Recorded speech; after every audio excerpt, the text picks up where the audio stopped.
আউযুবিল্লাহি মিনাশ শাইতানির রাজিম বিসমিল্লাহির রহমানির রহিম আল্লাহুম্মা সাল্লি আলা মুহাম্মাদ ওয়া আলি মুহাম্মাদ ওয়া আজ্জিল ফারাজাহুম। তো আজকে একটা বিষয় নিয়ে কথা বলতে আসলাম। বিষয়টা হলো হযরতে আবু তালিব আলাইহিস সালামের সম্পর্কে। তো আমাদের চারপাশে অনেক মাযহাব আছে। তো সেসব মাযহাবে কিছু কিছু মাযহাব থেকে আমাদের হযরতে আবু তালিব আলাইহিস সালামের নামে অনেক উল্টোপাল্টা কথা বলে থাকেন যে নাউজুবিল্লাহ আবু তালিব কাফির ছিলেন, নাউজুবিল্লাহ আবু তালিব জাহান্নামে যাবেন। তো আরও বিভিন্ন রকমভাবে অপমান করে থাকেন। তো বিষয়টা নিয়ে আপনার সামনে দুইটা লজিক নিয়ে কথা বলতে আসলাম। সেটা হচ্ছে হযরত আবু তালিব আলাইহিস সালামের সন্তান ছিল হযরত আলী আলাইহিস সালাম। তো আমরা সবাই জানি বা অনেকে জানে না, যারা ইতিহাস নিয়ে পড়ছে, যারা ইসলামকে নিয়ে গবেষণা করছে, তারা অবশ্যই বলতে পারবেন যে হযরত আলী আলাইহিস সালামের জন্ম কিন্তু স্বয়ং খানায় কাবাতে। কাবা এমন একটা জায়গা, আমাদের মুসলমানদের প্রধান কেবলা, এটা আমরা সবাই জানি, যেখানে প্রতি বছরের ন্যায় হজে আমাদেরকে সবাইকে যাইতে হয়। তো সে একটা পবিত্র জায়গাতে হযরত আলী আলাইহিস সালামের জন্ম, এবং সেই কাবা ঘরের ভিতরে। তো আল্লাহ রাব্বুল আলামিন কি কখনো চাইবেন যে একজন কাফের, একজন জাহান্নামীর সন্তানকে কাবা ঘরের ভিতর জন্ম দিতে? কখনো চাইবেন না। তো বলে থাকে, অনেকে বলে, তো আমাদের আহলে সুন্নাত এবং অনেক মাযহাব আছে যে সব জায়গায় বলে থাকে যে হযরত আবু তালেব ছিল কাফের, নাউজুবিল্লাহ।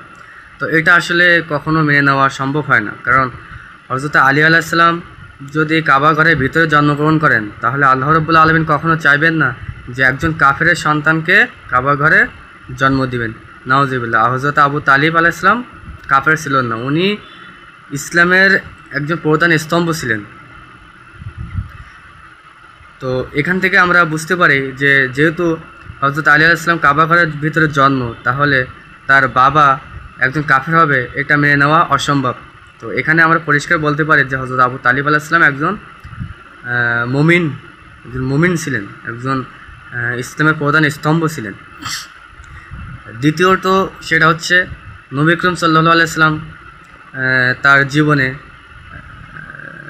তার আগে একটা কথা বলি, সেটা হচ্ছে হযরত আবু তালিব আলাইহিস সালাম কিন্তু আমাদের প্রিয় নবীকে লালন পালন করছেন, তাই না?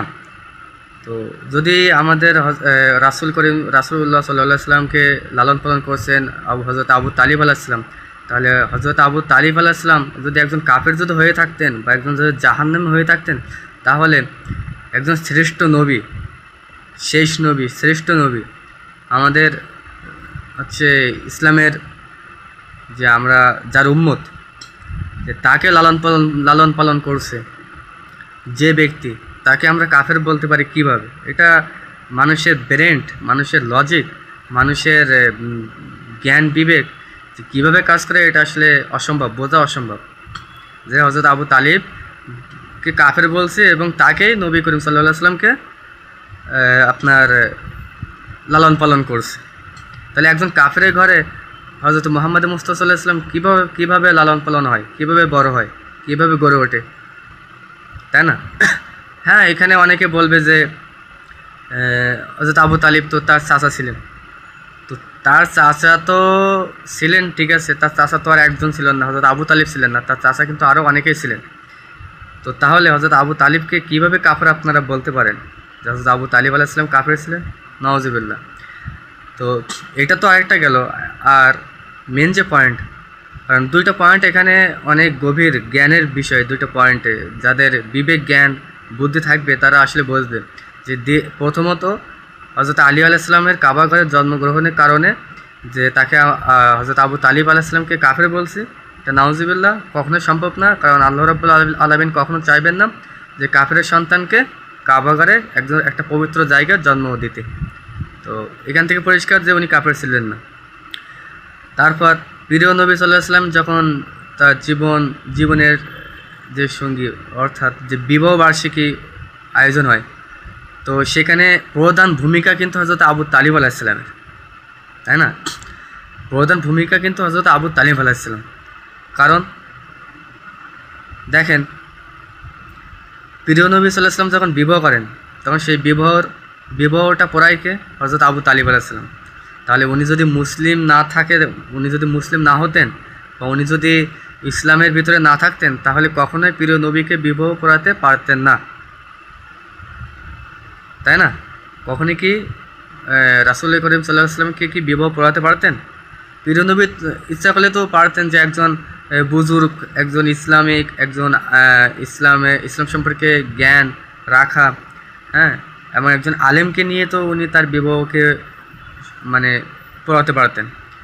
তো সেটা না করে কিন্তু হযরত আবু তালিব আলাইহিস সালাম কিন্তু প্রধান ভূমিকা রেখে কিন্তু হযরতে রাসূল করিম সাল্লাল্লাহু আলাইহি ওয়াসাল্লামকে বিবাহ পড়ান।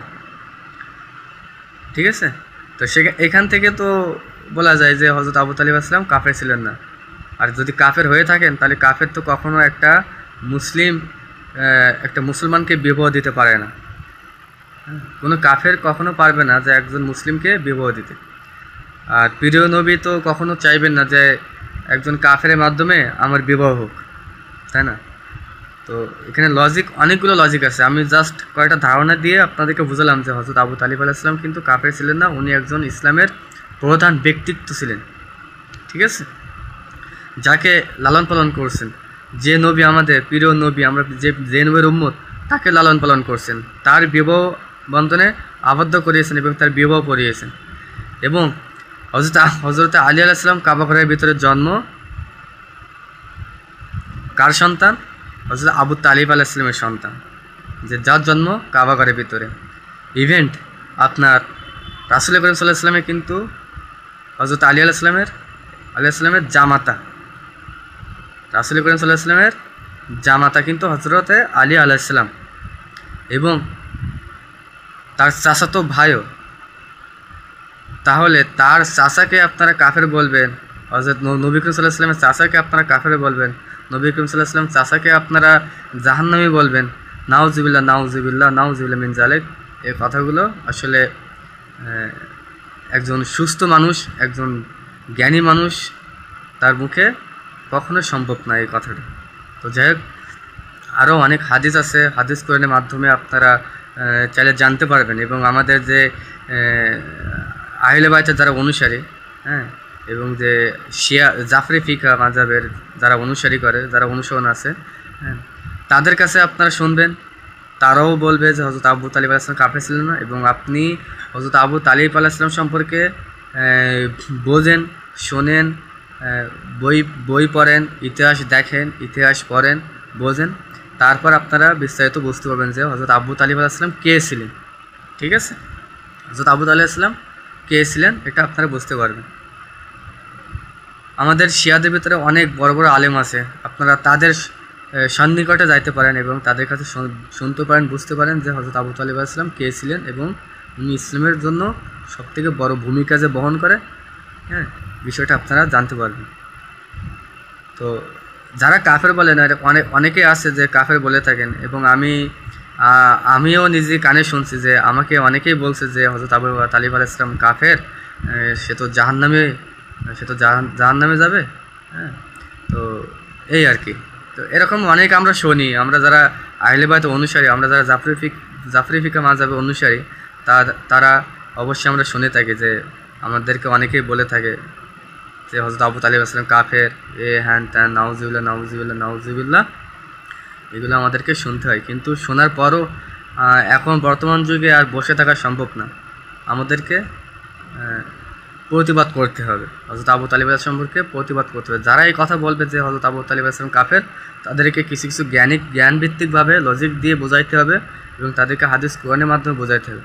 আসলে ইতিহাস অনেক, কারণ যারা অনেকে আছে যে কওমি মাদ্রাসাতে পড়ে, তাদেরকে কিন্তু ইতিহাস নিয়ে রচনা করা হয় না, ইতিহাস নিয়ে পড়ানো হয় না, তাদেরকে শুধু কোরআনের হাফেজ করা পর্যন্ত, এইটুকু পর্যন্ত করায়, কিন্তু তাদেরকে কিন্তু ইতিহাস ঘটায় না। তো তাদেরকে বলা হয় যে তুমি কোরআন পড়ো, কোরআনে হাফেজ হও, দেন তুমি কোনো একটা মসজিদে ইমামতির দায়িত্ব করো, হ্যাঁ, তোমার জীবনটাকে সাজিয়ে তোলো। তো এইটা থেকে তো ইসলাম তো এটা বলে না, ইসলাম বলছে যে তুমি যেটা জানো না সেটা জানো, তুমি যেটা জানো না সেটা জানো এবং শেখো। অনেক মাসলা আছে, যেমন আমরা অনেক মাসলা জানি না, সেই মাসলা না জেনে আমরা যেসব কাজগুলো করি, এগুলো আল্লাহ রাব্বুল আলামিন হয়তো বা আমাদেরকে ক্ষমা করবেন, কিন্তু সেই মাসলা সম্পর্কে জানার অগ্রাধিকার জানাইছে যে তুমি মাসলা সম্পর্কে জানো। শেখো, বোঝো, তার উপরে আমল করো। তো সবাইকে ধন্যবাদ এই কথাটা বলার জন্য। আমি আপনাদের সামনে দুটো কথা বললাম। যদি আমার কথার ভিতরে ভুল ত্রুটি থেকে থাকে তাহলে অবশ্যই ক্ষমা দৃষ্টিতে দেখবেন। আর আমাকে অনেকেই বলবে যে আমি ভুল বলছি, আমি ঠিক বলি নাই, হ্যাঁ, আমি এগুলো কোথা থেকে পাইছি, আবু তালিবকে আমি কেন ভালো বলছি, অনেকে বলবেন। হ্যাঁ, এটা আসলে যেটা সত্য বলতে হবে, সত্য প্রকাশ আমাদেরকে করতে হবে। সত্য কখনো মিথ্যার ভিতরে আটকা থাকে না, সত্য একটা সময় প্রকাশ পায়। তো ভিডিওটা অনেক বড় হয়ে গেছে, আপনারা আমার কথার ভিতরে ভুল ত্রুটি থাকলে ক্ষমা দৃষ্টিতে দেখবেন। তো সবাইকে অসংখ্য ধন্যবাদ। আসসালামু আলাইকুম ওয়া রাহমাতুল্লাহি ওয়া বারাকাতুহু।